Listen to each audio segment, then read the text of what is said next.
Hello students, welcome to global online. This is Ankita Sood. Paper 1 के final preparation के लिए 100 plus most expected MCQs की series आज मैं आपके लिए लेकर आई हूँ।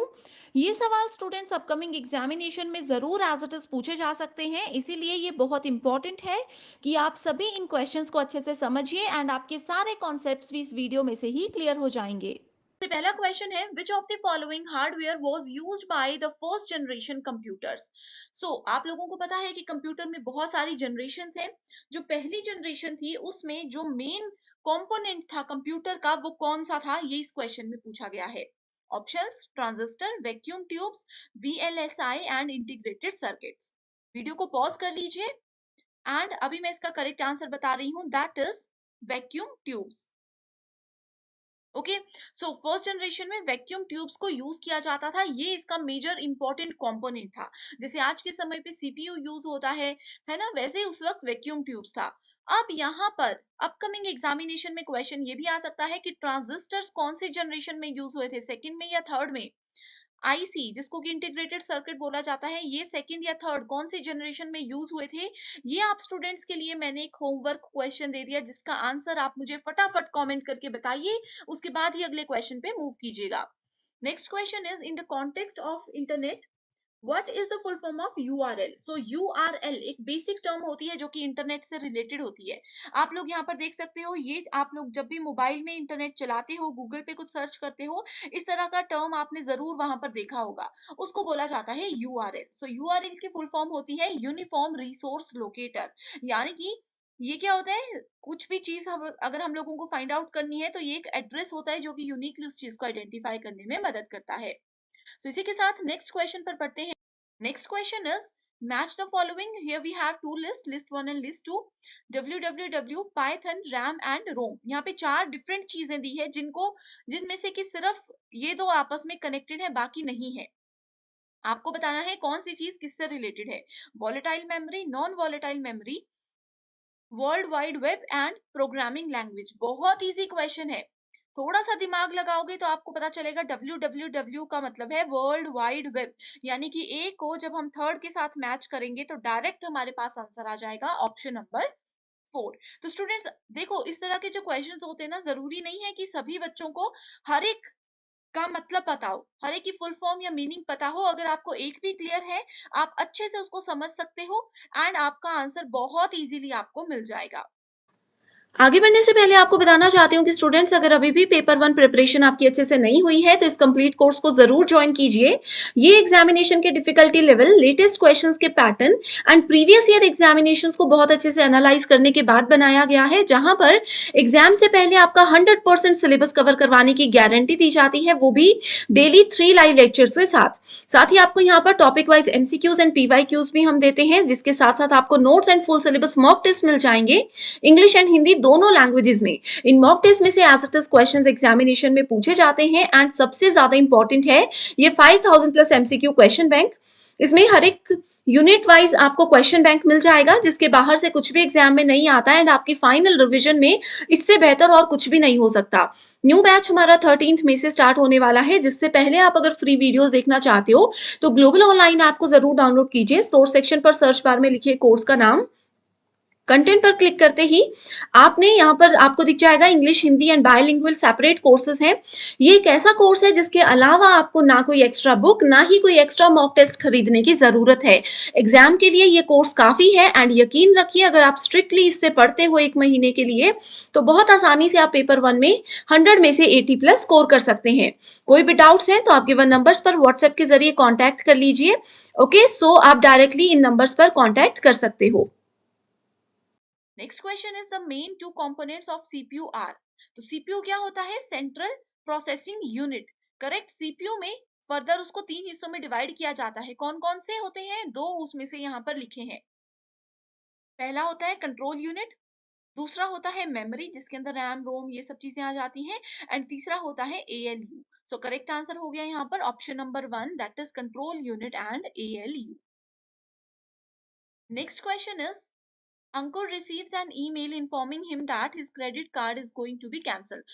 अंकुर नाम के एक पर्सन को एक कॉल आती है जिसमें बोला गया है कि उनको एक ईमेल आती है जिसमें बोला गया है कि उनका क्रेडिट कार्ड कैंसिल होने वाला है, लॉक होने वाला है, ठीक है। The email advises him to click on the provided link.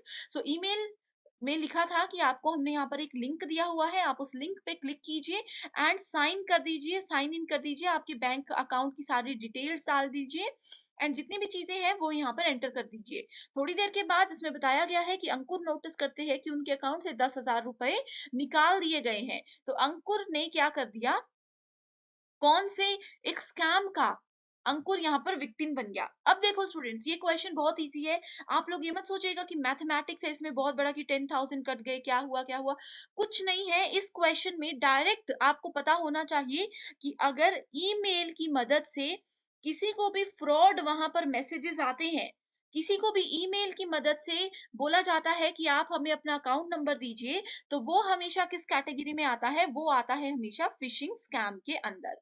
बस आपने इतनी सी चीज याद रखनी है। ये मैंने क्वेश्चन आपके लिए पूरा पढ़ा, अगर आप पहली बार पढ़ रहे हो, पहली बार इस क्वेश्चन को देख रहे हो, अदरवाइज पहली लाइन से ही आप लोगों को पता चल जाता। जैसे यहाँ पर लगा पता कि अंकुर ने एक ईमेल रिसीव किया जिसमें कि उनके क्रेडिट कार्ड के बारे में पूछा गया है, बस इसी क्वेश्चन को इतना सा पढ़कर ही आंसर पता चल सकता था कि ये फिशिंग स्कैम है। करेक्ट। सो आई होप ये ट्रिक आप लोग याद रखोगे एंड अपकमिंग एग्जामिनेशन में पूरा क्वेश्चन पढ़ने में अपना टाइम वेस्ट नहीं करोगे। Next question is the speed of processor of a computer is measured in. So computer के अंदर प्रोसेसर्स होते हैं जो कि सारी प्रोसेसिंग को करने के लिए रिस्पॉन्सिबल होते हैं। सो प्रोसेसर्स की जो स्पीड होती है उसको कैसे मेजर किया जाता है, जैसे गाड़ियों की स्पीड कैसे मेजर करते हैं, किलोमीटर पर आवर के हिसाब से, वैसे कंप्यूटर की स्पीड मेजर करने का यहाँ पूछा गया है। Correct answer is option number 1, giga hertz, GHz। Okay, I hope students अभी तक के क्वेश्चंस में आप लोगों ने बिना चीटिंग किए बिल्कुल अच्छे से उनको सॉल्यूशन दिया होगा। वीडियो के एंड में अपना स्कोर जरूर मुझे बताइएगा। Okay, next question is arrange the following different types of computer networks in an ascending order on the basis of their geographical area implied. So तीन यहाँ पर नेटवर्क बताए गए हैं, लैन, वैन एंड मैन।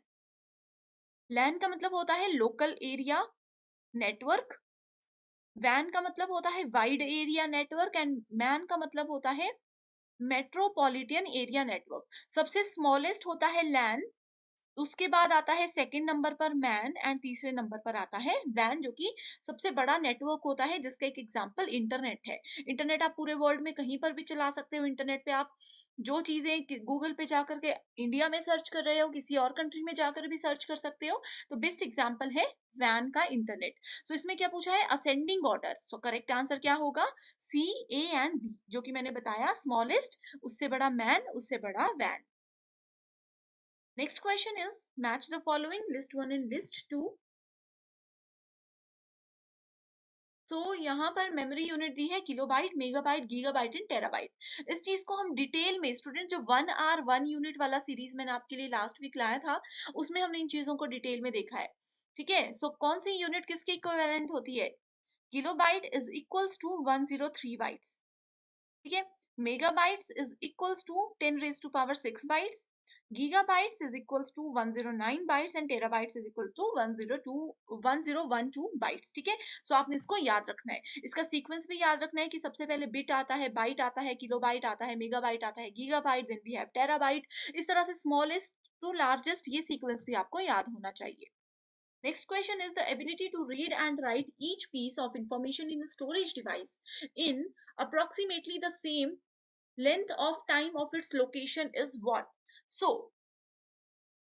हर एक इंफॉर्मेशन जो भी आपकी कंप्यूटर की मेमोरी के अंदर है उसको बिल्कुल इक्वल लेवल पर रीड भी करना और उसमें कुछ एडिटिंग भी करनी, वो किसका एग्जांपल है, वो है रैंडम एक्सेस मेमोरी का एग्जांपल।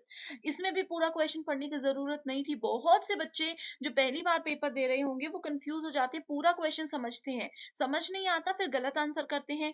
देखो, ऑप्शंस पर भी क्वेश्चन पढ़ने के बाद एक बार ऑप्शंस पर नजर मारनी है। कई बार होता है क्वेश्चन समझ नहीं आता लेकिन ऑप्शंस देखकर हम एकदम से क्लिक कर जाते हैं कि अच्छा क्वेश्चन में ये पूछा गया है। सो जैसे इस क्वेश्चन में रीड एंड राइट की जब बात की गई एंड स्टोरेज डिवाइसेस की जब बात की गई, ये दो चीजें जब मैंने पढ़ी, मैंने इमीडिएटली ऑप्शंस पर नजर मारी एंड मुझे पता लग गया कि यहाँ पर रैंडम एक्सेस मेमोरी की ही बात हो रही है। ये इधर थोड़ा सा हिंदी मीडियम स्टूडेंट्स के लिए मिस्टेक हो गई है, इसको हिंदी में भी रैंडम एक्सेस मेमोरी ही बोलते हैं। Okay, identify the incorrect pair from the following. So pairs दिए गए हैं डॉट जेपीजी। जेपीजी क्या होती है? ग्राफिक फाइल होती है, यानी कि आप लोगों के मोबाइल में जब आप कैमरे से फोटो क्लिक करते हो या व्हाट्सएप पे आपको कोई फोटो आती है, उसमें उसकी प्रॉपर्टीज में जाकर के फाइल का नेम देखना, फोटो का नाम देखना। कुछ कुछ नाम लिखा होगा अजीब सा, उसमें बीच में डॉट लिखा होगा, डॉट के बाद जेपीजी लिखा होगा, डॉट जेपीईजी लिखा होगा। इसका मतलब क्या है कि ये इमेज की फाइल का नाम है। जैसे हमारे सरनेम होते हैं, जैसे मेरा नाम आपने शुरू में देखा अंकिता सूद, वैसे ही सूद से क्या है? सूद मेरी एक्सटेंशन है, मेरा सरनेम है। वैसे ही डॉट के बाद जो भी चीज आती है कंप्यूटर में या मोबाइल में, वो हमें बताती है कि ये कौन से टाइप की फाइल है। ठीक है। डॉट टीटीएफ क्या होता है? टीटीएफ का मतलब होता है ट्रू टाइप फॉन्ट। तो ये वाला यहाँ पे वर्ड टेक्स्ट फाइल बोला है, जो कि बिल्कुल गलत है। डॉट डीओसी होती है word text file. Dot VAW audio file कोई सॉन्ग है। Executable file dot EXE. So correct answer is option number 2। First cyber law which provides the legal infrastructure for e-commerce in India। First law जो कि internet और इन सब चीजों से related बना हुआ है, सो वो है the information technology act 2000। Next question is a type of memory that holds the computer startup routine. जब हम अपना कंप्यूटर, लैपटॉप या मोबाइल को ऑन करते हैं, तो उस समय पर कौन सी मेमोरी रिस्पॉन्सिबल होती है? सो वो होती है रोम। रोम का मतलब क्या होता है? Read only memory. इसमें क्या होता है? सिर्फ हम रीड कर सकते हैं, राइट नहीं कर सकते। तो ये बहुत बार क्वेश्चन एग्जाम में पूछा जाता है। Next is Python. पाइथन क्या है? अभी देखो, एक मैच द फॉलोइंग का थर्ड या सेकंड क्वेश्चन आया था, उसमें हमने देखा था पाइथन क्या है। पाइथन एक प्रोग्रामिंग लैंग्वेज है। ऑपरेटिंग सिस्टम क्या है? जैसे में हम बोलते हैं मेरे पास एंड्रॉइड फोन है, कई बोलते हैं हमारे पास विंडो फोन है। तो एंड्रॉइड क्या है? ऑपरेटिंग सिस्टम है। विंडोज क्या है? ऑपरेटिंग सिस्टम है। एप्लीकेशन प्रोग्राम जो भी एप्स हम यूज करते हैं। ठीक है। Next question is email stands for. Email का मतलब होता है electronic mail. Correct answer is option number 3। Basic questions है। Viruses which executes when computer start is. जब कंप्यूटर स्टार्ट होता है तो रिस्पॉन्सिबल होता है रोम। एंड जब कंप्यूटर स्टार्ट होता है, एक वायरस जो है वो ऑटोमेटिकली एक्टिवेट हो जाता है। अगर उस कंप्यूटर में थोड़ा सा भी वायरस आ गया हो और हम जब उसको अगली बार ऑन करेंगे, तो वो एग्जीक्यूट हो जाता है और फैलने लग जाता है हमारे कंप्यूटर में। उस वायरस का नाम क्या है? उसका नाम है boot sector. Boot sector. Boot sector एक टर्म हमेशा आपने याद रखनी कि कभी भी जो कंप्यूटर का ऑन होने वाला प्रोसेस होता है, आपने बटन स्विच ऑन किया, वहां से लेकर के कंप्यूटर की विंडो आने तक जो प्रोसेस होता है, उसको बूट सेक्टर, बूट प्रोसेस बोला जाता है। Which of the following are the objectives of malware. So malware क्या होता है? मालवेयर एक कंप्यूटर सॉफ्टवेयर होता है वायरस की तरह। वायरस तो आपने सुना होगा, उसी की तरह मालवेयर होता है, जिसमें कि हमारे कंप्यूटर या सिस्टम में आ जाता है, लेकिन हमें पता नहीं होता। अब ये आता कैसे है? ये इंटरनेट के थ्रू आता है। करेक्ट। सो मालवेयर के ऑब्जेक्टिव्स क्या है? Provide remote control for an attacker to use an infected machine. मेरे कंप्यूटर में मालवेयर आ गया, एंड जिसने भी मालवेयर डाला वो इंटरनेट से मेरा कंप्यूटर देख रहा है। अभी जैसे मैं आप लोगों को पढ़ा रही हूँ, जिसने भी मालवेयर मेरे कंप्यूटर में डाला है, वो देख रहे होंगे कि अच्छा इस समय अंकिता सूद क्या कर रही है। अब मैं अपनी किसी, मान लीजिए, फेसबुक आईडी पे लॉगिन करती हूँ, तो भी उनको पता चल जाता है कि अच्छा मेरी ये फेसबुक आईडी है, ये मेरा पासवर्ड है, उन्होंने देख लिया और वो उसकी मदद से फ्रॉड करना शुरू कर देंगे। करेक्ट। नेक्स्ट क्या है? Investigate the infected users local network. मेरा लोकल नेटवर्क है, उसको उससे इन्वेस्टिगेट करेंगे, पूरी जान पहचान रखेंगे कि मैं क्या क्या कर रही हूँ। और जो मेरा सेंसिटिव डेटा है, जैसे मेरे कंप्यूटर या मेरे मोबाइल में, मान लीजिए कि मैंने अपनी अकाउंट डिटेल्स रखी है या कुछ भी इस तरह की इंफॉर्मेशन रखी हुई है, जैसे मेरा मान लीजिए कि यूट्यूब का पासवर्ड है या इस तरह की चीजें हैं, उसको वो स्टील कर सकते हैं। तो क्या होता है? Malware. All of the above. Next question is which of the following is a software that once installed in the computer. कौन सा सॉफ्टवेयर ऐसा है जो कि एक बार कंप्यूटर के अंदर डाल दिया, इंस्टॉल कर दिया, वो हमारे इंटरनेट पे हम कुछ भी सर्च करेंगे, वो पूरी नजर रखेगा हमारे काम पर, जो हम कर रहे हैं, जो हम भेज रहे हैं, उन सब चीजों पर पूरी नजर रखेगा। एंड जो भी एडवर्टाइजमेंट होगी उससे रिलेटेड, वो हमें देगा। अब देखो स्टूडेंट्स, इसका एक बहुत अच्छा एग्जांपल देती हूँ। आप लोगों में से किसी ने अमेजोन पे कुछ सर्च किया, फ्लिपकार्ट पर कुछ सर्च किया, या किसी भी वेबसाइट पर, मान लीजिए आप लोग अभी शूज देख रहे हो, थोड़ी देर के बाद जब आप यूट्यूब पे कोई भी वीडियो देखोगे, आपको एड में भी शूज ही दिखेंगे।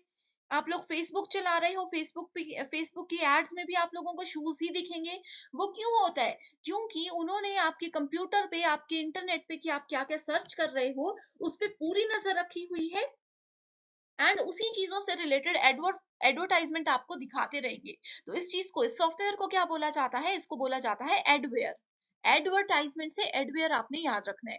आपने देखा होगा कुछ भी आप ऑनलाइन शॉपिंग के लिए सर्च कर रहे हो, उसकी सारी एड्स आपको फेसबुक और यूट्यूब और सब जगह पर नजर आती है। Next question is the number of character in 8 bit sky code. Sky का मतलब होता है American standard code for information interchange. कुछ याद नहीं रखना, एक इसकी फुल फॉर्म याद रखिए। स्काई की फुल फॉर्म, एक 8 बिट स्काई कोड जो होता है वो 256 के बराबर होता है। बिना सोचे समझे, बिना लॉजिक लगाए इसको आपने याद रखना है। The purpose of copying file to a CD. आप लोगों ने सीडीज देखी होंगी। सीडीज हम लोग बचपन में मतलब जब काफी समय पहले सीडीज यूज होती थी। अब एक सीडी लेकर आई मैं, ब्लैंक सीडी, उसके अंदर मैंने शॉपकीपर को बोल दिया कि हाँ इसके अंदर ना अच्छे से गाने डाल दो जो लेटेस्ट चल रहे हैं। तो उस चीज को क्या बोलते हैं? कॉपी पेस्ट करना नहीं बोलते, उस चीज को बोला जाता है बर्निंग। सीडी के अंदर कुछ भी डेटा एंटर करवाती हूँ, डिलीट करवाती हूँ, कुछ भी करवाती हूँ, उसको बर्निंग बोला जाता है। स्पेशली यहाँ पर कॉपी की बात की गई है। A type of memory that holds the computer startup routine. Repeated question है ROM. Next question is bit stands for. Bit क्या होता है? Bit is very important. ठीक है, bit का मतलब होता है binary digit. That is option number 2. ठीक है, सो ये बिट क्या है? स्मॉलेस्ट यूनिट होता है किसी भी डेटा की। अब जैसे आप लोगों ने किलोग्राम सुना होगा, सबसे छोटा क्या होता है? ग्राम्स होता है। ग्राम से छोटा भी कुछ होता है क्या? वैसे कंप्यूटर में जो भी स्टोरेज होती है, जैसे मैं बोलती हूँ मुझे रोज 2 GB मिलता है, ठीक है, कोई बोलेंगे मुझे 100 MB मिलता है, तो ये वैसे ही बिट है। बिट मतलब binary digit. A file extension of MS word document. Document file मैंने अभी आप लोगों को बताया कि DOCX क्या होती है? डॉक्यूमेंट फाइल हमें पता लगती है। Next question is A to F system is used in which number system? So number system में हमारे पास 4 टाइप्स होते हैं, बाइनरी, ऑक्टल, हेक्साडेसिमल और डेसिमल। ये हमने डिटेल में ऑलरेडी डिस्कस किया है। A to F की बात करते हैं तो we are talking about hexadecimal numbers. ठीक है, बाइनरी क्या होता है? बाइनरी 0 और 2, किसी भी वर्ड के, किसी भी नंबर के बेस में 2 दिखे तो वो बाइनरी है, 8 दिखे तो वो ऑक्टल है। इसकी रेंज होती है 0 से लेकर के 7 तक, ऑक्टल। ठीक है, यानी कि 8 डिजिट्स हो गए। हेक्साडेसिमल होता है 0 से लेकर के 9 तक, उसके बाद ए से लेकर के एफ तक। कितने हो गए? बेस में 16 वैल्यूज हो गई। डेसिमल होता है 10, 0 से लेकर के 9 तक, जिसके बेस में 9 होगा वो डेसिमल होगी। तो आपने ऐसे इसको याद रखना है। डिटेल्ड वीडियो इसमें ऑलरेडी है, लिंक डिस्क्रिप्शन बॉक्स में मिल जाएगा। A virus type that is capable of shifting from one computer to another without user interaction. मेरे कंप्यूटर में वायरस है, मैंने दूसरे कंप्यूटर में ना कोई फाइल भेजी, ना मैंने उनको कोई मैसेज किया, कुछ भी नहीं किया, फिर भी वो दूसरे कंप्यूटर, साथ वाले कंप्यूटर में चला गया। वो क्या होता है? वो वॉर्म उसको बोला जाता है। वॉर्म क्या होता है? कीड़ा होता है ना? अब आप लोगों ने इसे कोरोना वायरस भी देखा, यहाँ वहां कैसे वो फैलता रहा हवा में। वैसे ही मैंने कोई फाइल शिफ्ट नहीं की, वो ऑटोमेटिकली एक जगह से दूसरी जगह पर शिफ्ट हो जाता है। Next is sniffing. Sniffing is a form of tapping phone wire. So mobile की वायर को टैप करना स्निफिंग कहलाता है। इसमें ये बोला है, एक्चुअल में स्निफिंग का मतलब होता है कि मैं नेटवर्क में कुछ भी कर रही हूँ, मेरे पूरे काम पर नजर रख रहा है कोई। ठीक है, इंटरनेट सर्विस प्रोवाइडर्स जो होते हैं उनको सब पता होता है हम क्या कर रहे हैं। ठीक है, सो वो मेरे पूरे काम पर नजर रख रहे हैं। तो sniffing is a form of tapping phone wire and it is a process which attackers use to capture data packets containing sensitive information. So दो इंपॉर्टेंट डेफिनेशन यहाँ पर स्निफिंग से रिलेटेड दी हुई है। सो इसका करेक्ट आंसर क्या है? Option number 1, that is both A and R are true and R is the correct explanation of A. So sniffing मैंने आप लोगों को थोड़ा सा बता दिया। इसमें क्या होता है? It is a process which attackers use, जो अटैकर्स है वो यूज करते हैं जो भी हमारे डेटा पैकेट्स है। मान लीजिए इंटरनेट से मैंने कोई फाइल डाउनलोड कर ली, उसी के साथ उन्होंने कोई फाइल ऐसी भेज दी कि जैसे ही मैं इस सॉन्ग को जो मैंने डाउनलोड किया इसको ओपन करूंगी, वो सिस्टम से ऑटोमेटिकली वो मेरे पूरे मोबाइल पर, मेरे पूरे लैपटॉप पर नजर रखना शुरू कर देंगे। एंड जो भी मेरा सेंसिटिव डेटा है, जो मेरी इंफॉर्मेशन है, जो मैं किसी के साथ शेयर नहीं करना चाहती, वो उन सब चीजों पर नजर रखेंगे एंड वो एक बहुत बड़ा फ्रॉड होता है। Correct. Which of the following can be the major communication barriers to online teaching? तो ऑनलाइन टीचिंग, जैसे कि आप अभी मेरा ये लेक्चर देख रहे हो, इसमें सबसे बड़ा एक बैरियर, सबसे बड़ी एक बाधा क्या हो सकती है? टेक्नोलॉजी, लीगैलिटीज, स्टूडेंट्स की कम्युनिटी, कल्चर या फिर जेंडर। तो सबसे पहले तो देखो स्टूडेंट्स, ऑनलाइन टीचिंग की बात कर रहे हैं, तो यहाँ पर आप पहले तो वीडियो को पॉज करके इसको समझ लीजिए खुद से, उसके बाद ही जो डिटेल्ड एक्सप्लेनेशन मैं बता रही हूँ उस पर जाइएगा। ठीक है, सो टेक्नोलॉजी, टेक्नोलॉजी क्या करती है? अगर आप लोगों के पास मोबाइल ही नहीं है, एक अच्छा इंटरनेट कनेक्शन ही नहीं है, तो आप लोग ऑनलाइन क्लासेस ले ही नहीं सकते। तो ये एक सबसे बड़ा बैरियर है। उसके बाद आ जाता है कल्चर। अभी भी हमारे बहुत सी जगह ऐसी है जहाँ पर कल्चर में ये बोला जाता है कि लड़कियों को एक अच्छी एजुकेशन नहीं दी जाती है। उन लोगों को मोबाइल फ़ोन्स, इंटरनेट ये सब चीज़ें नहीं प्रोवाइड करवाई जाती हैं, तो ये एक कल्चर बहुत बड़ा बैरियर होता है। सिमिलर जेंडर्स का भी यहाँ पर पॉइंट रहेगा। सो करेक्ट आंसर क्या है? Correct answer is option number 2 that is a, D and E. Next question is assertion reason based. Giving orders to student in the classroom is a specific form of communication. यानी कि छात्रों को कुछ आदेश देना एक communication का ही तरीका होता है कक्षा में। इसका कारण ये है the manner of orders depends on the cultural background of the student involve, कि किस तरीके से हम उनको ऑर्डर दे रहे हैं वो उनकी कल्चरल बैकग्राउंड पर, जो स्टूडेंट है जिस स्कूल में वो पढ़ रहे हैं उस कल्चरल बैकग्राउंड पर डिपेंड करता है। तो इसमें वीडियो को पॉज कीजिए एंड करेक्ट आंसर मैं बता रही हूँ that is option number 1 both A and B are true, और आर इसका बिल्कुल सही एक्सप्लेनेशन है। ये क्यों है? क्योंकि देखो कक्षा में स्टूडेंट्स को ऑर्डर देंगे तो इससे पता चलेगा कि कैसे किस तरीके से लोगों के साथ बात करनी है, एंड ये डिपेंड करता है हमारे बैकग्राउंड पर, हमारी लोकेशन पर, जहां पर हमारा क्लासरूम है, जिस कॉलेज यूनिवर्सिटी में हम लोग पढ़ रहे हैं। डायरेक्टली बढ़ते हैं अपने अगले क्वेश्चन की ओर। ये भी असर्शन रीजन बेस्ड क्वेश्चन है। इसमें पूछा गया है universality of communication makes education vital and vibrant, यानी कि संचार की सार्वभौमिकता शिक्षा को जीवंत और भी ज्यादा जीवंत बना करके रखती है, उसको स्प्रेड करती है ऑल ओवर द एरिया में। इसका कारण ये बताया गया है semiotic narration does not lead itself credence to make it an efficient mode of teaching, यानी कि लाक्षणिक वर्णन इसे शिक्षण का एक कुशल तरीका बनाने के लिए खुद को विश्वसनीय नहीं बनाता है। बहुत ही सिंपल क्वेश्चन है, बहुत ही बेसिक डेफिनेशंस है। करेक्ट आंसर क्या है? That is option number 3। Statement A assertion बिल्कुल सही है, लेकिन आर इसका कारण बिल्कुल ही गलत स्टेटमेंट है। ओके क्योंकि देखो जो भी संचार में सार्वभौमिकता होती है, यानी कि सभी लोगों को जो एक साथ शिक्षा प्रोवाइड करवाई जाती है यूनिवर्सिटी लेवल पर, वो वाइटल और वाइब्रेंट होती है। इससे स्टूडेंट अपने करिकुलम के अलावा बहुत सी चीजें और भी सीखते हैं। नेक्स्ट क्वेश्चन है मैच द फॉलोइंग से रिलेटेड, जिसमें कि एक तरफ टाइप्स ऑफ कम्युनिकेशन दिया है, दूसरी तरफ उनके डिस्क्रिप्शन दी है। हिंदी मीडियम स्टूडेंट्स भी यहाँ पर डिटेल में देख सकते हैं। पहला है डायडिक कम्युनिकेशन, ये एक प्रीवियस ईयर क्वेश्चन है जो कि एग्जाम में बहुत बार पूछा जा चुका है। दूसरा है public communication, organisational communication and mass communication. बहुत से स्टूडेंट्स ऐसे होंगे जिन्होंने शायद ऊपर के ये 3 वर्ड्स अभी तक नहीं सुने होंगे, लेकिन मास कम्युनिकेशन यूजीसी नेट अगर आप कर रहे हो तो इस टॉपिक को बिल्कुल मिस नहीं कर सकते। मास कम्युनिकेशन क्या होता है? वीडियो को पॉज करके पहले आंसर नोट कीजिए, फिर एक्सप्लेनेशन पे जाइएगा। मास कम्युनिकेशन होता है जहां पर एक पर्सन बहुत सारी ऑडियंस को, एक लार्ज नंबर ऑफ ऑडियंस को एक साथ कोई इंफॉर्मेशन प्रोवाइड कराते हैं, जैसे कि न्यूज चैनल, जैसे कि रेडियो एफएम, जैसे कि कोई भाषण देते हैं। ठीक है, तो ये आता है मास कम्युनिकेशन। सो मास कम्युनिकेशन से डायरेक्टली आप इसका आंसर आइडेंटिफाई कर सकते थे कि क्या है। Messages flow through a network of interdependent relationship. ठीक है, एंड बाकी के भी आप यहाँ पर मैच करके देख सकते हो।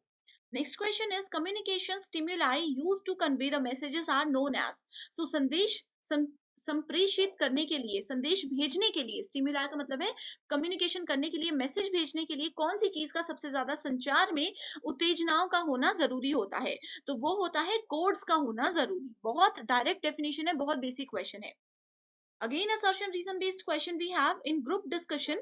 Some participants enter the fray with big chips on their students. Group discussion में बहुत सारे लोग होते हैं, सबको बोलने का पूरा अधिकार होता है। रीजन क्या है? There are antagonist people who are calm and listed. So calm and listed, ठीक है। सो बहुत से लोग ऐसे होते हैं जो कि वहां पर के विरोधी लोग होते हैं, जो कि क्लैम और सूचीबद्ध हैं। करेक्ट, इसका ये कारण इसमें बताया गया है। सो अच्छे से समझिए, करेक्ट आंसर क्या है? ऑप्शन नंबर 4 दैट इज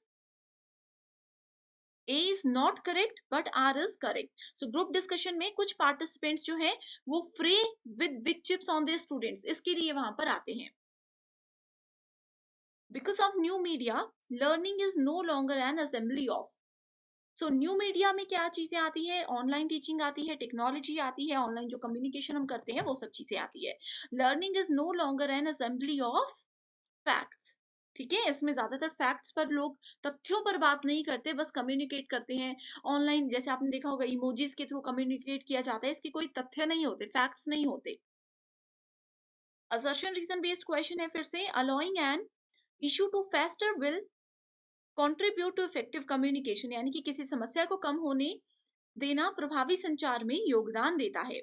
इसका कारण क्या है? A good communicator will address an issue in the classroom before it becomes precarious. तो देखो बिल्कुल हिंदी एक्सप्लेनेशन भी इजी लैंग्वेज में है, तो स्टूडेंट्स आप यहाँ से भी पढ़कर कॉन्सेप्ट्स को समझ सकते हो। फाइनल एग्जाम में भी आप लोगों के पास दोनों ऑप्शंस होंगे, तो अगर आप एक लैंग्वेज में नहीं समझ पा रहे तो दूसरे पे शिफ्ट कर सकते हो। यहाँ पर डायरेक्टली हम आंसर पे जाते हैं, that is option number 4। Assertion गलत है एंड रीजन बिल्कुल सही है। Good communicator will address an issue in the classroom before it becomes precarious, यानी कि एक अगर आप अच्छे कम्युनिकेटर हो, बातचीत करने में एक एक्टिव पर्सन हो, तो क्लासरूम में कोई इशू होने वाला है, कोई प्रॉब्लम बढ़ने वाली है, तो आप लोगों को वो चीज पहले से समझ आ जाती है। इससे पहले कि वो प्रॉब्लम बहुत बड़ी हो जाए, आप उसको पॉइंट आउट करके कंट्रोल में कर लेते हो। ये इस रीजन वाली स्टेटमेंट में बोला गया है। पेपर 1 के साथ-साथ पेपर 2 प्रिपरेशन पर भी मेजर फोकस रखिए एंड इसके फाइनल रिवीजन के लिए स्टडी मटेरियल मैं लेकर आई हूँ, जहाँ पर आपको full syllabus notes and MCQs मिल जाएंगे। इसमें स्टूडेंट्स पीवाईक्यूज को भी इंक्लूड किया गया है। जो भी सब्जेक्ट्स अवेलेबल हैं वो आपके सामने हैं। आप सभी स्टूडेंट्स बस गिवन नंबर्स पर कॉन्टैक्ट कीजिए। ये स्टडी मटेरियल आपको पीडीएफ फॉर्मेट में मिल जाएगा, जो कि ना सिर्फ एग्जाम बल्कि इसके बाद होने वाले इंटरव्यू को क्वालिफाई करने में भी आपको मदद करेगा। एक ही बार आपको एनरोल होना है 1280 रुपए फीस देकर, एंड इस पीडीएफ को आप लोग लंबे समय तक इस्तेमाल कर सकते हो। Next is, what are the most prominent elements in the management of communication in an educational institution? So जितने भी शैक्षिक संस्थान होते हैं उनमें संचार के प्रबंधन को कौन से तरीकों से, कौन से मुख्य तत्वों से अच्छे से संभाला जा सकता है? अच्छे से क्वेश्चन को पढ़ लीजिए। डायरेक्ट मैं आंसर बताती हूँ, that is B, D and E only. ठीक है, तो स्ट्रक्चरिंग वर्क रोल, क्या काम हम करने वाले हैं, किसी और से अपने इंस्टीट्यूशन में क्या काम हम लोग करवाने वाले हैं, ये सारी चीजों को ध्यान में रखते हुए इसमें काम किया जाता है। Next we have keep others inform, कि कोई अपडेट अगर हमारे सीनियर लेवल पर हमें बोल रहे हैं या कोई चीजें हम चेंज करना चाहते हैं, तो बाकी सबको भी उसके बारे में अगर हम इन्फॉर्म करते हैं, तो एक प्रॉपर मैनेजमेंट के साथ एजुकेशनल इंस्टीट्यूशन काम करते हैं, guiding others wherever possible. Next question is, the concept fraction of selection in classroom communication is determined by the expectations of reward related to. So कक्षा संचार में चयन का अवधारणा अंश संबंधित इनाम की अपेक्षा से निर्धारित होता है। तो किसकी अपेक्षा से उसको निर्धारित किया जाता है? Efforts needed. तो कितने एफर्ट्स यानी कि कितने प्रयास करने की हमें जरूरत है, इस चीज के बेसिस पर वहां पर काम किया। Next question is assertion reason based, universitality of communication makes education. ये स्टूडेंट्स रिपीटेड क्वेश्चन है, इसको आप लोग नोट कर लीजिएगा। नेक्स्ट क्वेश्चन है, एक तरफ एग्जांपल्स दिए गए हैं, दूसरी तरफ टाइप्स ऑफ कम्युनिकेशन दिया गया है। Horizontal, intrapersonal, mass and group communication basic question है। जल्दी से वीडियो को पॉज करके आप इसका आंसर देख सकते हो। ठीक है, हॉरिजॉन्टल कम्युनिकेशन क्या होता है? Internal conversation with fellow workers, अपने लेवल के लोगों के साथ अगर हम बात कर रहे हैं, जैसे एक डिपार्टमेंट के एचआर दूसरे डिपार्टमेंट के एचआर के साथ बात करते हैं, इस तरह से आप यहाँ पर देख सकते हो। Mass we have already discussed. ठीक है, यहाँ पर फटाफट से आप इसको देख सकते हो, बिल्कुल बेसिक डेफिनेशन है। The chronological sequence in the development of communication system is, so communication अगर हमें करना है तो उसका एक सीक्वेंस होता है, तो वो सीक्वेंस क्या है? इमर्जेंस ऑफ लैंग्वेज, यानी कि हमें पहले भाषा को डिसाइड करना है कि ए और बी अगर बात करना चाहते हैं तो किस लैंग्वेज में बात करेंगे ताकि दोनों को समझ आए। Cave paintings, interpersonal communication, verbal यानी कि बोल करके हम बात करने वाले हैं। Appearance of printing technology, telecommunication system. So correct answer is cave paintings, यानी कि केव पेंटिंग्स का मतलब, यहाँ पे थोड़ा सा हिंदी में प्रॉब्लम है। केव पेंटिंग्स का मतलब होता है कि पहले हमें टॉपिक पता होना चाहिए कि हम क्या करने वाले हैं, कि हम किस बारे में बात करने वाले हैं, किस तरह के लोगों के साथ हम बात करने वाले हैं, उसके बाद लैंग्वेज डिसाइड होती है। इस तरह से ये प्रॉपर सीक्वेंस को हम फॉलो करते हैं। Next question is, the positive impact of communication depends on, तो अगर संचार को हम अच्छा बनाना चाहते हैं तो उसके सकारात्मक प्रभाव क्या हो सकते हैं? तो ये हो सकते हैं प्लानिंग। सबसे पहले अगर हम प्लान करके बातचीत करेंगे तो कभी भी ऐसा नहीं होगा कि हमारी कम्युनिकेशन वेस्ट चली गई, हमने कुछ फालतू बात कर दी। दूसरा है मीडिया सिलेक्शन, यानी कि किस तरीके से हम बात करने वाले हैं, किसी पर्सन के साथ सामने बैठ के बात करेंगे, किसी के साथ मोबाइल फोन पे बात करेंगे, या फिर ऑनलाइन उसको वॉइस मैसेज भेज देंगे, किस तरीके से बात करेंगे। यूज ऑफ लैंग्वेज, यानी कि कौन सी भाषा का प्रयोग हम बातचीत करने में करने वाले हैं। अगर ये तीनों चीजों को आप अच्छे से सेलेक्ट करके किसी के साथ बातचीत करते हो तो आपका कम्युनिकेशन बहुत ही ज्यादा इफेक्टिव माना जाता है। Which of the following factors are important in communication? So संचार में किन चीजों को इंपॉर्टेंट माना जाता है? स्लैंग, यानी कि किस टोन में, किस तरीके से आप बोल रहे हो।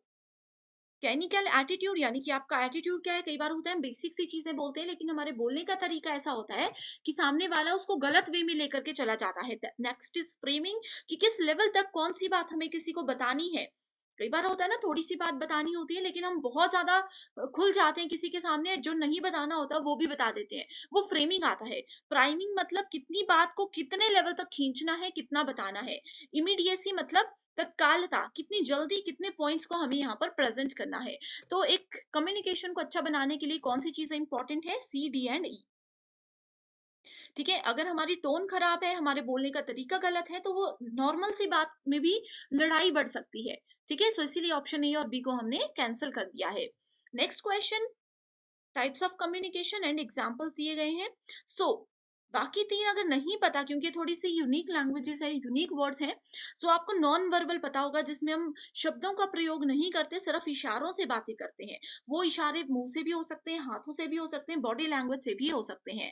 सो इस अकॉर्डिंग करेक्ट आंसर क्या है? करेक्ट आंसर डी के हिसाब से आप देख सकते हो, ट्रैफिक सिग्नल लाइट। ये क्या है? नॉन वर्बल है। ट्रैफिक सिग्नल में कुछ बोला नहीं जाता, सिर्फ रेड लाइट आती है, हम समझ जाते हैं कि हमें रुकने के लिए बोला जा रहा है। अगर आपका ये ऑप्शन अगर आपको आता होता तो देखो आप इजीली करेक्ट आंसर को आइडेंटिफाई कर सकते थे। तो स्टूडेंट्स, यूजीसी नेट में यही तरीका है। कई बार बहुत सी टर्म्स ऐसी आती है जो हमने नहीं सुनी, लेकिन एक टर्म ऐसी होती है जो हमें पता होता है, जो कि बेसिक होती है, एंड उसी के बेसिस पे आप क्या कर सकते हो? करेक्ट आंसर को ढूंढ सकते हो। Next is in communication, interpretation of the message depends on. अब देखो स्टूडेंट्स, इस क्वेश्चन में जो मैंने आपको ट्रिक्स बताई, अगर आपको ये हेल्पफुल लगी है एंड आप चाहते हो कि इस सीरीज को मैं कंटिन्यू रखूं एंड इसी तरह से स्मार्ट एंड शॉर्ट ट्रिक्स पे अलग से भी एक वीडियो लेकर आऊं, तो आप मुझे कमेंट जरूर कर सकते हो।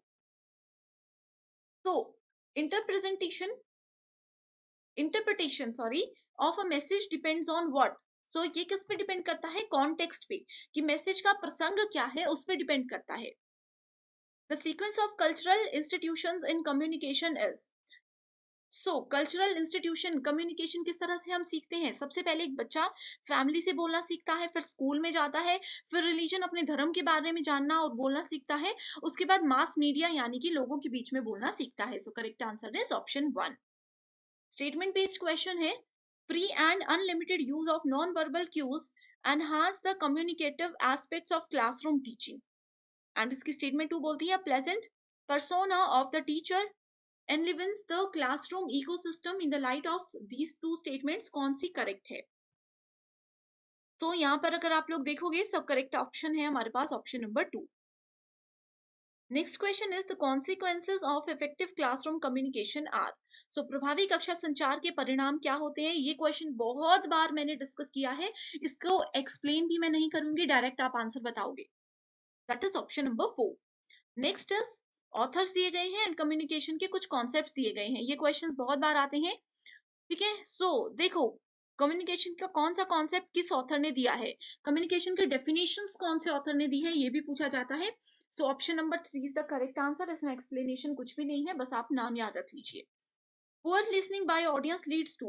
अब मैं आपको पढ़ा रही हूँ, आप में से बहुत से बच्चे ऐसे होंगे जो कि वीडियोस देख रहे हैं लेकिन याद कुछ नहीं आ रहा, सुन ही नहीं रहे हैं, तो याद भी कहाँ से आएगा? तो इससे क्या हो सकता है? इससे इनएक्यूरेट इन्फरेंस हो सकता है, यानी कि गलत निष्कर्ष निकल सकता है। अब आप लोग सुनोगे ही नहीं क्लास में टीचर क्या बोल रहे हैं, तो आप लोगों के मार्क्स कम आएंगे। मार्क्स कम आएंगे तो आप लोग ब्लेम करोगे अपने एजुकेटर को कि उन्होंने नहीं पढ़ाया, तो ये इनएक्यूरेट इन्फरेंस होता है। Identify the correct sequence of mass media functions. Mass media function का एक सीक्वेंस कौन सा होता है? ये होता है, पहले आपके पास इंफॉर्मेशन होती है, फिर एजुकेशन, फिर entertainment, then we have transmission of culture, then social integration. Which of the following are true in respect of communication? Communication में कौन कौन सी चीजें बिल्कुल ट्रू है? फिल्टरिंग द प्रोसेस, कि बोलना कितना बोलना है, किसी को कितनी बात बतानी है। बैरियर लेस प्रोसेस, कि कम से कम बाधा हमारे बोलने के तरीके में हो। Life long process, universal process या कलेक्टिव प्रोसेस। करेक्ट आंसर है सी, डी एंड ई ओनली। क्योंकि कम्युनिकेशन में हम जितनी मर्जी कोशिश कर लें, बैरियर्स ना आए, लेकिन कुछ भी हो सकता है। फिल्टरिंग प्रोसेस भी ये हो सकता है, ठीक है। Next is cognitive dissonance in classroom communication is the result of. तो कॉग्निटिव मतलब मेंटल लेवल, किसी के दिमाग में कितनी चीजें हैं, उनका मानसिक जो लेवल है, दिमाग याद रखना, ये सारी चीजें आती हैं कॉग्निटिव के अंदर। तो इसका करेक्ट आंसर है स्टूडेंट के इंटरेस्ट पर। कोई स्टूडेंट अगर अच्छे से सुन रहा है, क्लास में पूरा दिमाग लगा करके सुन रहे हैं, तो वो अच्छा स्कोर करेंगे। उनका इंटरेस्ट है, वो तभी सुनेंगे। किसी स्टूडेंट का इंटरेस्ट ही नहीं है, वो जबरदस्ती बैठे हैं, तो वो सुनेंगे ही नहीं।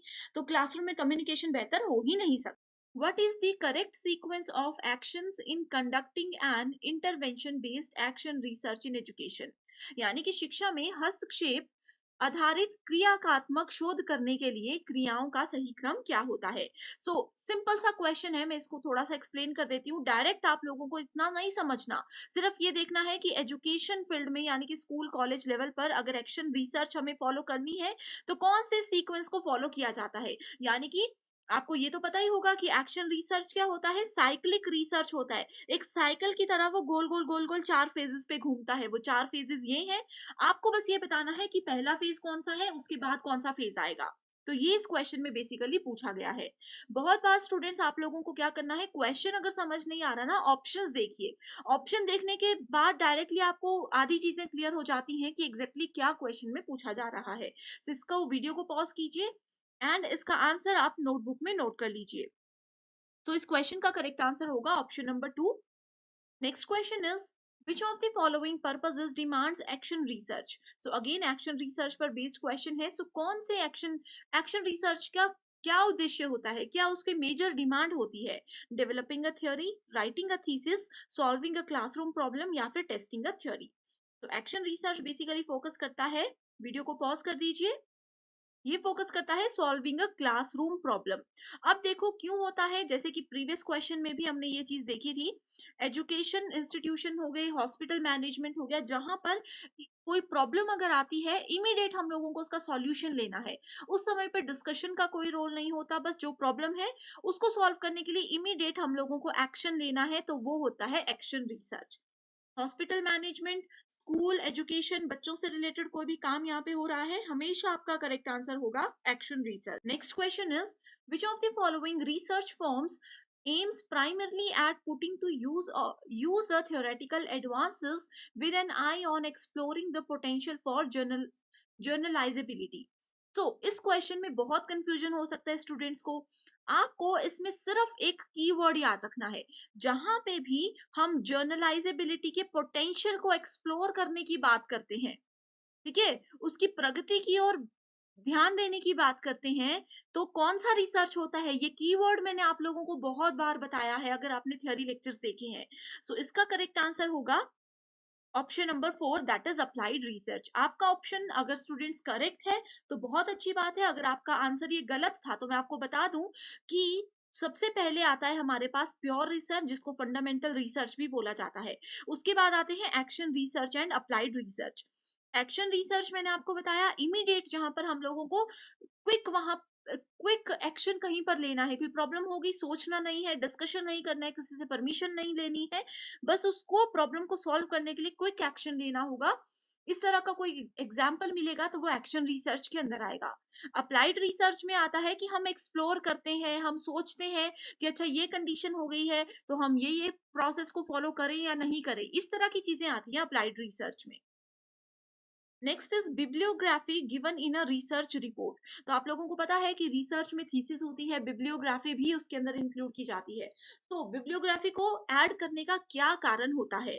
Helps those interested in further research, यानी कि आगे आने वाले समय में सेम टॉपिक पर अगर कोई रिसर्च करना चाहता है तो ये उसको मदद करता है। Shows vast knowledge of the researcher, यानी कि रिसर्चर के बारे में, जो शोध करता है उसके बारे में ये पूरा ज्ञान हमें बताता है। मेक्स द रिपोर्ट ऑथेंटिक, यानी कि रिपोर्ट को प्रामाणिकता ये देता है। And it in an optional part of report, यानी कि ऑप्शनल होता है, इसको रखना या नहीं रखना हमारी चॉइस होती है। सो करेक्ट आंसर क्या है, जल्दी से इसको आप लोग मार्क कर लीजिए अपनी नोटबुक में। अभी मैं आंसर बता रही हूँ, that is option number 1, helps those interested in further research. For example मान लीजिए कि किसी भी सोशल प्रॉब्लम से रिलेटेड मैं अभी रिसर्च कर रही हूँ, ठीक है। आने वाले समय में अभी 2023 में मैं ये रिसर्च कर रही हूँ, 2025 में मान लीजिए आप में से कोई student as it is topic पर रिसर्च करने वाले हैं। तो आप लोग अगर देखना चाहते हो कि अच्छा अंकिता मैम ने इस टॉपिक पर क्या रिसर्च किया था, उनको क्या क्या चीजें मिली, कैसे कैसे उन्होंने हेल्प किया था, वो सारी चीजें देखने के लिए आप बिब्लियोग्राफी देख सकते हो। आगे समय में फ्यूचर में जो भी इस टॉपिक पे रिसर्च करेगा उनको बिब्लियोग्राफी से मदद मिल जाती है। Next is, in which method of research the independent variable is manipulated to observe and measure its effect on dependent variables. Correct. So यहाँ पे इंडिपेंडेंट वेरिएबल यानी कि इंडिपेंडेंट क्या होता है, स्वतंत्र चर, और यहाँ पे डिपेंडेंट वेरिएबल दो तरह की चीजों की बात की गई है। तो जहां पर भी ये दो इंडिपेंडेंट और डिपेंडेंट वेरिएबल्स की बात आ जाती है एंड उनके मैनिपुलेशन ऑब्जर्वेशन का इफेक्ट दूसरे वेरिएबल पे पड़ता है, तो वो रिसर्च होता है एक्सपेरिमेंटल रिसर्च। अब एक्सपेरिमेंटल रिसर्च के एक एग्जांपल बताती हूँ। साइंस की केमिस्ट्री लैब में बहुत सारे एक्सपेरिमेंट्स होते हैं। एक एक्सपेरिमेंट में हमने एक केमिकल को दूसरे केमिकल से मिला दिया, अब इसका हम देखेंगे कि क्या इफेक्ट पड़ा। इसमें हमने तीसरा केमिकल अगर और मिला देना है तो फिर हम देखेंगे कि इसका क्या इफेक्ट पड़ेगा। तो एक्सपेरिमेंट करेंगे, एक एक करके देखेंगे कि कौन सा वेरिएबल, कौन सा चर एक दूसरे पर निर्भर है, कौन सा नहीं है। नेक्स्ट क्वेश्चन इज, अरेंज करना है हमें रिसर्च के डिफरेंट स्टेप्स को इन अ करेक्ट सीक्वेंस। 6 स्टेप्स होते हैं रिसर्च के जो यहाँ पर दिए गए हैं। सबसे पहला कौन सा होता है? अब देखो सबसे लास्ट तो होगा रिजल्ट एंड डिस्कशन, तो सभी में ऑप्शन नंबर 6 है। एंड सबसे पहले है 1 एंड 2। अब इसमें से हमने देखना है identification of research problem, listening to research objectives. सबसे पहले क्या होनी चाहिए, आप रिसर्च क्यों करोगे? आप तभी किसी प्रॉब्लम का सॉल्यूशन ढूंढोगे जब आपके पास कोई प्रॉब्लम होगी, है ना। तो सबसे पहले आ जाएगा ऑप्शन नंबर 1, इस वजह से ये दो ऑप्शंस को हमने एलिमिनेट कर दिया। ऑप्शन नंबर 1 आ गया, उसके बाद ऑप्शन नंबर 2, क्योंकि इन दोनों ऑप्शंस में देखो यही सीक्वेंस है। उसके बाद ऑप्शन ये 5 में आ गया, ये 6 में आ गया, ये भी सेम है एंड ये भी सेम है। अब कंफ्यूजन है थर्ड एंड फोर्थ में, कौन सा पहले आएगा।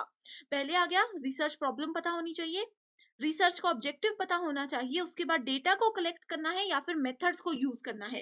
इन दोनों में आप अच्छे से समझ लीजिए और इसका करेक्ट आंसर है ऑप्शन नंबर 2, दैट इज पहले हम लोगों को मेथड देखना है। रिसर्च के बहुत सारे मेथड्स होते हैं जो कि ऑलरेडी मैं डिटेल में आप लोगों के साथ बहुत बार डिस्कस कर चुकी हूँ। उन मेथड्स में देखेंगे कौन सा रिसर्च का मेथड यहाँ पे यूज होगा, उस मेथड को ध्यान में रखते हुए फिर हम क्या करेंगे, डेटा को कलेक्ट करने के लिए शुरू हो जाएंगे। ठीक है, अगर स्टूडेंट्स आपने इस तरह के टॉपिक डिटेल में अभी तक नहीं देखे हैं तो आप मुझे कमेंट कर दीजिए, मैं वहां पर आपके साथ लिंक्स शेयर कर दूंगी। Next question is, in which of the following there is considerable scope for violation of research ethics. Research ethics का मतलब होता है नैतिकताएं। अब रिसर्च की नैतिकताओं का उल्लंघन करना यानी कि वियोलेशन करने का क्या यहाँ पे पॉइंट है, ये पूछा गया है। Problem formulation, data interpretation, hypothesis making, reporting of research result या फिर using research tools prepared by others. So अगर इनमें से कौन सा स्टेप हम फॉलो करेंगे और हमें काउंट कर दिया जाएगा कि हमने रिसर्च की नैतिकताओं का उल्लंघन किया है, तो सबसे पहला तो इसमें आ जाएगा किसी दूसरे के रिसर्च टूल्स को यूज करना। ठीक है, सो ई ऑप्शन तो इसमें आना ही आना था। करेक्ट। उसके बाद आ गया D, reporting of research results, यानी कि अपने जो भी रिसर्च के रिजल्ट्स आए उसमें हमने बदलाव कर दिए। मान लीजिए मेरा रिजल्ट आया था 8.9, मैंने क्या कर दिया उसको 9.0 कर दिया। ये थोड़ा सा चेंज है बट रिसर्च में हमने यहाँ पे बेईमानी कर दी, ये रिसर्च की नैतिकताओं के खिलाफ होता है। एंड नेक्स्ट है यहाँ पर option number B, data interpretation यानी कि डेटा की व्याख्या करना। Next question, in which of the following formats research abstract is a must? तो रिसर्च एब्स्ट्रैक्ट किसमें जरूरी होता है, रिसर्च के आर्टिकल में, सेमिनार पेपर में, थीसिस में या फिर रिसर्च सिनॉप्सिस में। तो स्टूडेंट ये जो बेसिक टर्म्स है ना, article, synopsis, seminar, thesis, bibliography, अगर आप लोगों को पता है कि ये सब टर्म्स क्या होती है, आपको इसमें कोई कंफ्यूजन नहीं है, तो आप बहुत अच्छा स्कोर कर सकते हो। लेकिन अगर आप में से किसी भी स्टूडेंट को इन सभी टर्म्स में कंफ्यूजन है, इनका मीनिंग ही नहीं पता, जो कि एग्जाम के लिए बहुत इंपॉर्टेंट है, तो भी आप मुझे कमेंट कर दीजिए कि बेसिक टर्म्स पे एक वीडियो बनाएं, ताकि मैं जल्दी से जल्दी इन टर्म्स पर आपके लिए वीडियो लाऊं और अपकमिंग एग्जामिनेशन में आपको मदद मिल जाए। तो रिसर्च में जो एब्स्ट्रैक्ट होता है वो यूज होता है सबसे पहले रिसर्च आर्टिकल में भी, सेमिनार पेपर जो बनाते हैं उसमें भी यूज होता है, एंड थीसिस में भी यूज होता है। रिसर्च की साइनॉप्सिस या सिनॉप्सिस, जिसको कि सारांश बोला जाता है, इसमें एब्स्ट्रैक्ट को यूज नहीं किया जाता। इसमें सिर्फ यही होता है कि पूरे रिसर्च में हमने क्या किया उसका एक निचोड़ कम शब्दों में बताया जाता है रिसर्च सिनॉप्सिस में।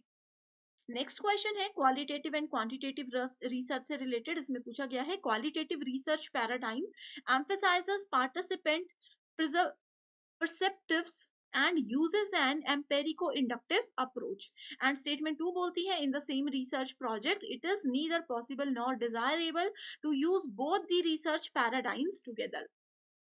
सो स्टेटमेंट बेस्ड क्वेश्चन, इसमें क्वालिटेटिव एंड क्वांटिटेटिव की बिल्कुल डायरेक्ट डेफिनेशन दी है जो कि हमने एज इट इज डिस्कस की थी। इसमें क्या है, स्टेटमेंट 1 तो बिल्कुल करेक्ट है जो बोलती है कि क्वांटिटेटिव रिसर्च क्या करते हैं, पार्टिसिपेंट की यानी कि जो भी रिसर्चर होते हैं उनके परस्पेक्टिव से काम करते हैं, एंड एम्पेरिको यानी कि एम्पेरिकल इंडक्टिव रिसर्च को ये यूज करते हैं। एम्पेरिको या एम्पेरिकल वर्ड जहां पर भी आपको नजर आता है, अनुभव जन्य, इसका मतलब होता है कि हम यहाँ पे ऑब्जर्वेशन और अपने एक्सपीरियंस के साथ काम कर रहे हैं। ठीक है, तो ये स्टेटमेंट करेक्ट है and statement 2 is incorrect. Next question is what is the usual sequence of steps in the scientific method. So scientific method के स्टेप्स यहाँ पर दिए गए हैं, 5 स्टेप्स गिवन है, आपको बताना है सबसे पहले कौन सा स्टेप आएगा। इसको अच्छे से देखिए, वीडियो को पॉज कीजिए एंड इसका करेक्ट आंसर मैं बता रही हूँ, दैट इज ऑप्शन नंबर 2। सबसे पहले felt need which is creating the problem, तो प्रॉब्लम क्यों हुई, क्या प्रॉब्लम है, ये आपको पता होना चाहिए। उसके बाद आता है identifying difficulty and problem statement formulation, कि ये प्रॉब्लम है, क्या ये बहुत बड़ी प्रॉब्लम है या छोटी सी प्रॉब्लम है। अगर एक्चुअल में लोगों को ये लगता है बड़ी प्रॉब्लम है तो ही हम इस पे रिसर्च करेंगे। अगर ये छोटी मोटी प्रॉब्लम है जिस पे किसी का ध्यान भी नहीं जाता तो उस चीज पे रिसर्च नहीं होगी। तो उस चीज को आइडेंटिफाई करना बहुत जरूरी है, उसको पहचानना बहुत जरूरी है। तीसरा आ जाएगा hypothesis making bye identifying the variables, यानी कि जो भी वेरिएबल्स हमने देखे उनके उनको ध्यान में रखते हुए परिकल्पना करना। उसके बाद आ जाता है collection of data using appropriate research tools, ठीक है, किस तरह से कौन से मेथड को यूज करके डेटा को कलेक्ट करना है जो रिसर्च के सॉल्यूशन तक जाने में मदद करेगा, उसको कलेक्ट करना। Then data analysis and interpretation, ये मोस्ट प्रोबेबली लास्ट में ही ऑप्शन आता है। Next question is given below are two statements action research is cyclic. देखो फर्स्ट क्वेश्चन में मैंने बताया कि एक्शन रिसर्च साइक्लिक होता है, 4 फेजेस हैं, ये साइकिल की तरह बस यही नहीं 4 फेजेस पे गोल गोल गोल गोल घूमता है। Plan, act, observe, reflect. देखो सेम क्वेश्चन स्टूडेंट्स, अगर आपने पहला क्वेश्चन अच्छे से सुना था तो आप लोगों को ये क्वेश्चन बिल्कुल आप सही करते जो कि 2021 में पूछा गया है। इसीलिए मैं कहती हूँ हर एक क्वेश्चन को अच्छे से समझिए, क्योंकि एनटीए के पास कोई नया सिलेबस नहीं आता हर साल, वही क्वेश्चंस को घुमा करके पूछा जाता है। ठीक है, दूसरा यहाँ पे purpose of action research is to develop a theory to explain casual relationship among variables. बहुत इजी क्वेश्चन है, आंसर नोट कीजिए एंड मैं बताती हूँ इसका आंसर है ऑप्शन नंबर 3। ये स्टेटमेंट बिल्कुल इनकरेक्ट है, क्योंकि एक्शन रिसर्च इमीडिएट एक्शन लेता है। उस समय पे अगर हम थ्योरी बनाने लग गए, डॉक्यूमेंट्स रेडी करने लग गए, किसी से परमिशन मांगने लग गए तो कुछ नहीं होगा, तो एक्शन रिसर्च का कोई मतलब ही नहीं है। ठीक है, एंड इसमें ये साइक्लिक प्रोसेस को फॉलो करता है जो कि बिल्कुल करेक्ट स्टेटमेंट है। Next question is use of ICT in research facilitates access and accuracy of research findings, and इसका reason ये बताया गया है a researcher has to follow various styles of referencing and format while writing a thesis with an intent for deriving support from ICT। इसमें पहली statement में ये बोला गया है कि रिसर्च के दौरान अगर हम आईसीटी यानी कि कंप्यूटर, इंटरनेट, ये सब चीजों का, टेक्नोलॉजी का यूज करते हैं तो इजीली हम डेटा कलेक्ट कर सकते हैं और हमारे रिसर्च का जो रिजल्ट होगा वो बिल्कुल एक्यूरेट होगा, वो बिल्कुल सटीकता के साथ काम करेगा। इसका कारण ये बताया गया है कि रिसर्चर को बहुत सारे रेफरेंसिंग के स्टाइल और फॉर्मेट फॉलो करने पड़ते हैं रिसर्च थीसिस के लिए, जिसमें कि आईसीटी उनको बहुत ज्यादा मदद करता है। तो आपको क्या लगता है कौन से स्टेटमेंट्स करेक्ट हैं? करेक्ट आंसर क्या होगा? ये तो बिल्कुल करेक्ट है कि कंप्यूटर से अगर हम मदद करते हैं रिसर्च में तो इजीली काम हो जाएगा, सटीकता से काम होगा, लेकिन इसका कारण बिल्कुल स्टेटमेंट गलत है। Next question is which of the following research is intervention based, cyclic in nature and improvement focused. कौन सी साइक्लिक होती है? देखो एक ही वर्ड से आपको करेक्ट आंसर आ जाएगा, एक्शन रिसर्च। कुछ नहीं पढ़ना। ये छोटे-छोटे से कीवर्ड्स हैं जो कि मैं आपको इस कंप्लीट सेशन में बता रही हूँ। देखो स्टूडेंट्स, इससे पहले मैंने आप लोगों के लिए 1 यूनिट 1 आवर वाला सेशन भी लाया। 1 घंटे में हमने कंप्लीट रिसर्च एप्टीट्यूड, 1 घंटे में हमने कंप्लीट टीचिंग एप्टीट्यूड, इस तरह से टोटल 10 यूनिट्स कवर की थी। उसके बाद 1 यूनिट 20 मिनट्स में कवर की थी। ये सीरीज़ भी मैं आपके लिए लेकर आई थी, जिसमें सिर्फ इस तरह के शॉर्ट ट्रिक्स मैंने आपको बताए थे। छोटे-छोटे वर्ड से आप कैसे आंसर को आइडेंटिफाई कर सकते हो, ये बताया था। तो अगर आपने वो देखे होंगे, तो मुझे 100% श्योरिटी है कि इस मॉक टेस्ट में 50 में से आप लोग 45 प्लस इजीली स्कोर कर सकते हो। ज़रूर मुझे कमेंट करके बताइएगा आपका स्कोर, ठीक है? नेक्स्ट क्वेश्चन है सैंपलिंग केसेस। सैंपलिंग क्या होता है? नमूनाकरण। 1000 लोग मेरे पास हैं, ठीक है? 1000 लोग हैं, मैं गई रिसर्च करने के लिए किसी कॉलेज में, 1000 बच्चे सामने रख दिया, मैं 1000 लोगों से तो क्वेश्चन नहीं पूछूँगी। लेकिन 1000 में से मैंने क्या किया, सिर्फ टॉप 100 बच्चों को सिलेक्ट कर लिया। टॉप 100 वो किसी भी बेसिस पे हो सकते हैं, स्कॉलर स्टूडेंट्स भी हो सकते हैं, जो गेम्स में बेस्ट हैं वो भी हो सकते हैं। रैंडमली पहले 100 बच्चे जो मुझे गेट पर दिख गए, मैंने उनको बुला लिया। ये क्या हो गए? ये 1000 में से मैंने सैंपल ले लिया 100 का। सो सैंपल केसेस का मतलब क्या होता है? सैंपल मैंने बता दिया, अब इजीली इस क्वेश्चन का आंसर आप दे सकते हो, अच्छे से इसको समझ लीजिए। इसका मतलब होता है sampling of people, newspaper, television programmes etcetera. So sampling of people, यहाँ पे सैंपलिंग ऑफ स्टूडेंट्स यहाँ पर हमने किया। A research method which focuses on establishing causal relationship with controls among variables, independent, moderator and dependent is called. इसको क्या बोला जाता है? इसको एक्सपेरिमेंटल रिसर्च बोला जाता है। प्रीवियस क्वेश्चन भी हमने किया, इंडिपेंडेंट डिपेंडेंट वेरिएबल्स के बीच में कैजुअल रिलेशनशिप था एक्सपेरिमेंटल रिसर्च में। Next is a university teacher plans to study the performance of student in implementing specific projects in term of their creativity level. So students की creativity कितनी ज्यादा है उसको ध्यान में रखते हुए एक उनका performance chart एक यूनिवर्सिटी में टीचर्स ने बनाया। So इसमें कौन सा रिसर्च यूज होगा? इसमें आपके पास ex post facto research use होगा। ex post facto होता है आफ्टर द इंसिडेंट, यानी कि कुछ प्रॉब्लम हो गई, उसके बाद हमें पता चलता है कि अच्छा ये हो गया है, अब हमें पता चल रहा है, अब उसके बाद हम रिसर्च करेंगे। सो एक्स पोस्ट फैक्टो, पोस्ट का मतलब ये होता है बाद में।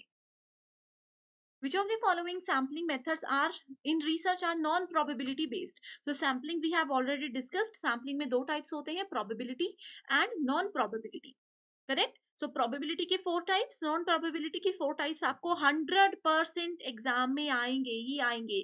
10 मिनट का टॉपिक है प्रोबेबिलिटी और उसके दोनों टाइप्स, ठीक है? सैम्पलिंग और उसके दोनों टाइप्स 10 मिनट का टॉपिक है एंड आपके 4 नंबर पक्के हो सकते हैं, ठीक है? सो यहाँ पे नॉन प्रोबेबिलिटी के टाइप्स जल्दी से देखिए, मैंने ट्रिक्स के साथ आपको ये प्रीवियस वीडियो में बताए हैं।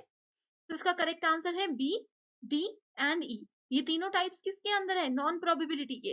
बाकी क्लस्टर और रैंडम किसके अंदर आता है? प्रोबेबिलिटी के। बाकी के जो रिमेनिंग है, आप मुझे कमेंट करके बता दीजिए स्टूडेंट्स, ये होमवर्क क्वेश्चन है, आप लोगों की बहुत अच्छी रिवीजन हो जाएगी। कमेंट करके बताइए कि प्रोबेबिलिटी के कौन कौन से टाइप्स होते हैं, नॉन प्रोबेबिलिटी के कौन कौन से 4 टाइप्स होते हैं, जल्दी से बताना। Next question is statement match the following, जिसमें कि फॉर्मेट ऑफ प्रेजेंटेशन है, दूसरी तरफ डिस्टिंक्टिव फीचर्स है। हिंदी मीडियम स्टूडेंट्स यहाँ पर इस क्वेश्चन को देख सकते हो, ये थोड़ा सा मिसप्रिंट हो गया है आई थिंक, यहाँ पर आप इसको देख लीजिए।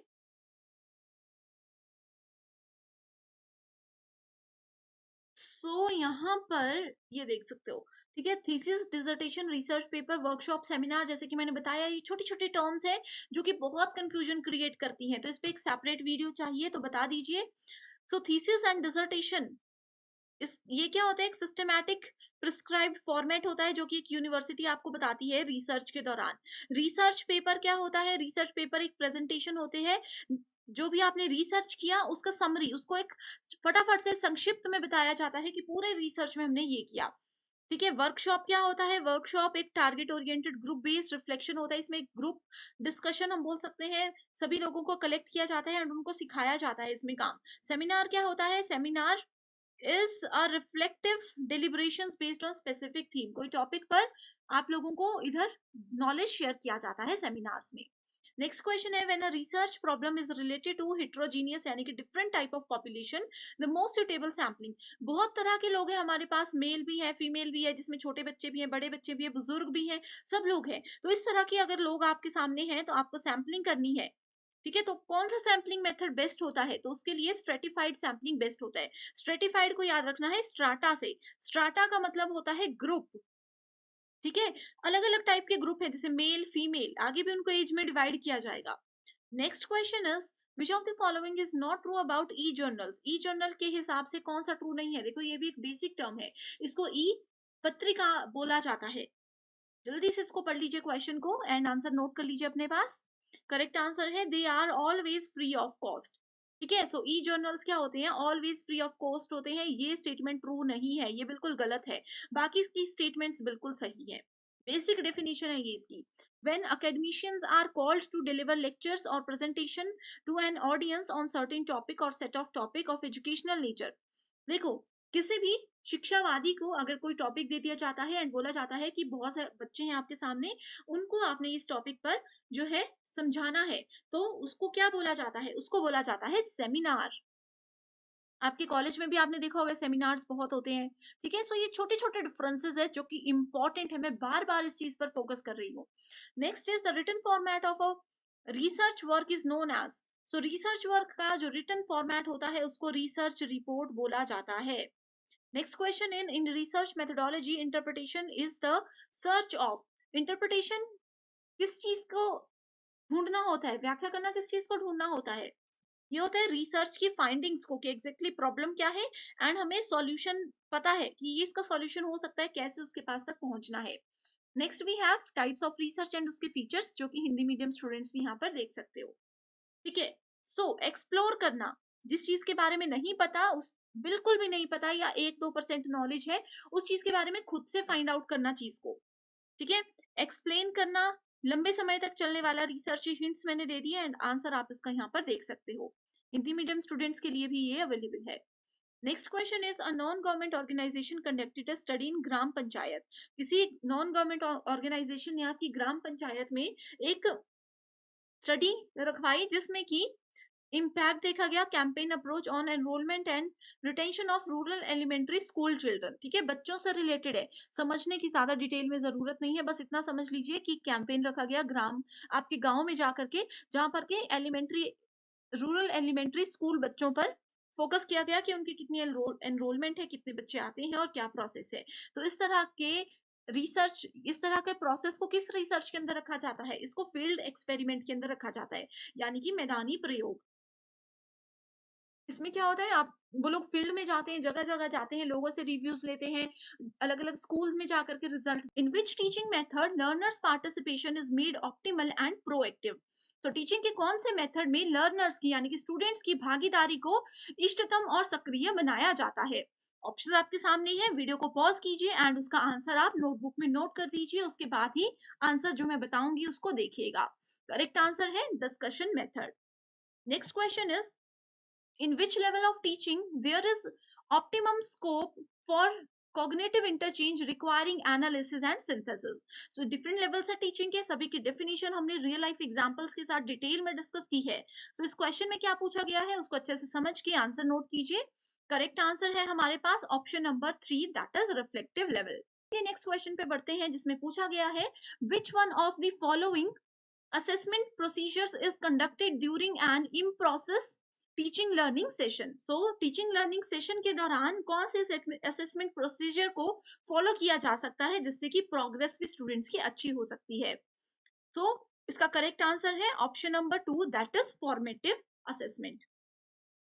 Next is which of the following is अ की बिहेवियर इन इफेक्टिव टीचिंग। तो एक टीचिंग को प्रभावी बनाने के लिए, शिक्षण को प्रभावी बनाने के लिए कौन कौन से प्रमुख व्यवहार होते हैं? using students idea, structuring instructional variety, questioning, most important and repeated question है ये। next question, select the alternative which consists of positive factors contributing to effectiveness of teaching। so कौन से वो इंपॉर्टेंट पॉजिटिव फैक्टर्स हैं जो कि teaching को effective बनाने में, प्रभावी बनाने में मदद करते हैं? फैक्टर्स दिए गए हैं, अपने आप को एक टीचर की जगह पे रखिए एंड रियल लाइफ में क्या क्या चीजें कैसे काम कर सकती हैं, उस तरह से आप इस क्वेश्चन को सॉल्व कीजिए तो डेफिनेटली आपका आंसर बिल्कुल सही होगा। वीडियो को पॉज कीजिएगा एंड करेक्ट आंसर है option number 4, that is A, C and F. Next question is in the list given below identify those key teaching behaviours which have been observed to be contributive to effectiveness. Again, teaching को effective बनाने के लिए कौन से की behaviours use हो सकते हैं, लिस्ट आपके सामने है। इस क्वेश्चन को ऑलरेडी हम डिस्कस भी कर चुके हैं, तो अगर आप हमारे रेगुलर स्टूडेंट्स हो, थ्योरी सेशंस आपने देखे हैं, तो बहुत इजी क्वेश्चन ये आपको लगेगा। करेक्ट आंसर है option number 3। Next question is what is the hallmark of reflective teaching? चिंतनशील शिक्षण की पहचान क्या होती है? रिफ्लेक्टिव टीचिंग क्या है? ये एक लेवल है जो कि हाईएस्ट लेवल होता है, थर्ड लेवल होता है। करेक्ट, तो right answer here is option number 1. Next question is which of the following characteristic in classroom teaching behavior as given below will be classified as a part of formative assessment? So formative assessment क्या होती है? जो कि class के immediately बाद teacher students के assessment करता है कि आज हमने क्या पढ़ा, आज हमने क्या क्या चीजें सीखी, वो एकदम से क्लास के बाद एक स्टूडेंट्स का छोटा सा टेस्ट होता है, that is called formative assessment. तो इससे रिलेटेड कौन से स्टेटमेंट्स ट्रू है वो आपने चेक करना है। करेक्ट आंसर है option number 2। Identify those teaching strategies which are learner centred. तो शिक्षार्थी केंद्रित जो मेथड्स हैं, कौन कौन से उसके पॉइंट ऑफ व्यू से सही स्ट्रेटेजीज हैं। अच्छे से पढ़िए। इंग्लिश में थोड़ी प्रॉब्लम है तो हिंदी में पढ़ सकते हो, हिंदी में समझने में प्रॉब्लम है तो इंग्लिश में पढ़ सकते हो। बहुत सिंपल क्वेश्चंस हैं। Correct answer is option number 3। Next question, identify from the following list of competencies of teaching those which are related to personality and attitude. तो करेक्ट आंसर होगा यहाँ पर option number 4। Next question is which of the following will be considered correct when TL model is adhered to? TL model का मतलब होता है teaching learning model. So teaching learning model के regard में कौन से स्टेटमेंट बिल्कुल करेक्ट है? Correct answer is option number 2। Next is given below are two statements. ICT based यानी कि कंप्यूटर इंटरनेट की मदद से जो टीचिंग सपोर्ट सिस्टम होता है has a potential to optimise learning outcomes. Statement 2 बोलती है recent research have reported that factors relating to social competence contribute more to learning than mere cognitive intelligence does. तो यहाँ पर आईसीटी और teaching learning की बात की गई है, तो दोनों में देखिए कौन सी स्टेटमेंट ट्रू है। Correct answer is option number 1। Next question is given below are two statements, one is labeled as assertion, another is a reason. assertion में बोला गया है new media enhance the opportunities to expand the learning environment unheard of before. Reason बताता है learners can design their own learning process, यानी कि students अपने सीखने का तरीका खुद से डिजाइन कर सकते हैं न्यू मीडिया के अकॉर्डिंग। तो दोनों स्टेटमेंट्स को चेक कीजिए, क्या ये आपस में लिंक है, उसको चेक कीजिए, देन आंसर आप लोग ऑप्शंस में से सेलेक्ट कर सकते हो। तो करेक्ट आंसर है ऑप्शन नंबर 1। चीटिंग बिल्कुल भी मत कीजिएगा, जो भी आपका आंसर होगा, जो भी आपका फाइनल स्कोर होगा, वही आपने हमारे साथ शेयर करना है कमेंट करके। कोई डाउट है या आप चाहते हो कि थोड़ा सा मैं और इन क्वेश्चंस को एक्सप्लेन करूं, तो मुझे कमेंट कीजिएगा। नेक्स्ट सेशन में हम इस चीज को ध्यान में रखेंगे। While reporting the result of assessment, a college teacher makes use of percentile ranks in place of score obtained by his or her students. What kind of evaluation will it be called? तो एक report में teacher ने students को क्या किया, assess किया and score की जगह परसेंटाइल में वहां पे मार्क्स दिए। तो ये कौन से तरह का इवैल्यूएशन है? बहुत इजी क्वेश्चन है।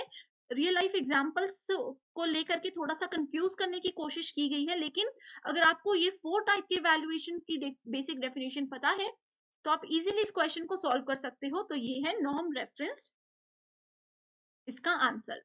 Next question, programmed instructional material uses active responding and immediate feedback as important principles of learning. Statement 2 says Skinner's reinforcement principle is the basis for the preparation of linear type of programmed instructional material. So इन दोनों में से कौन सी statement correct है? अच्छे से इसको समझिए, बिल्कुल बेसिक डेफिनेशन है स्किनर्स के डेफिनेशन के according. Correct answer is option number 1। Next is which of the following describe understanding level of teaching?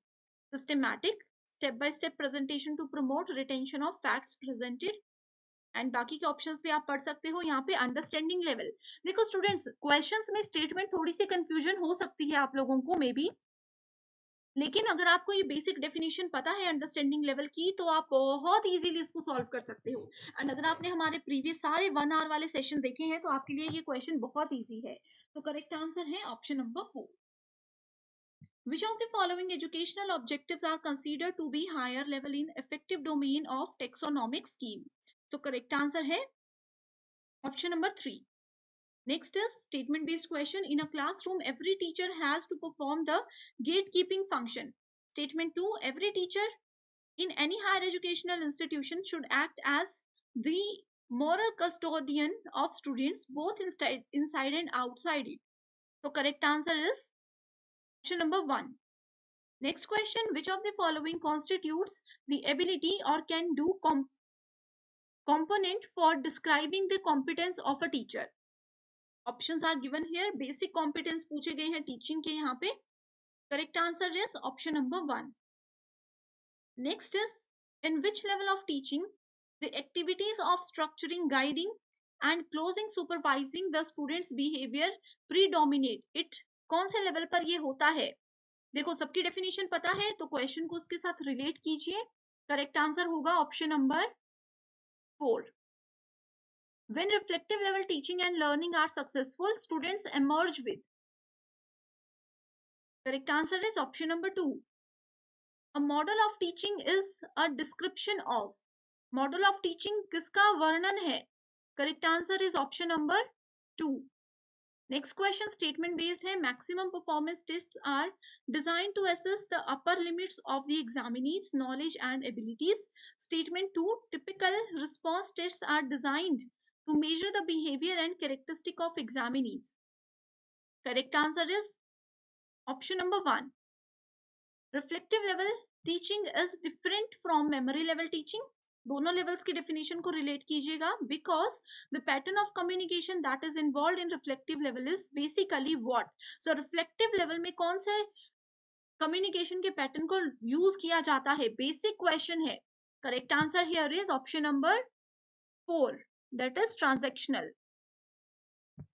Given below are 2 statements. The use of ICT यानी कि computer internet in organizing teaching learning program in the universities has the potential to optimize learning outcomes. Statement 2 says formative assessment provides support to enhancing the quality of teaching learning sessions. Correct answer is option number 1.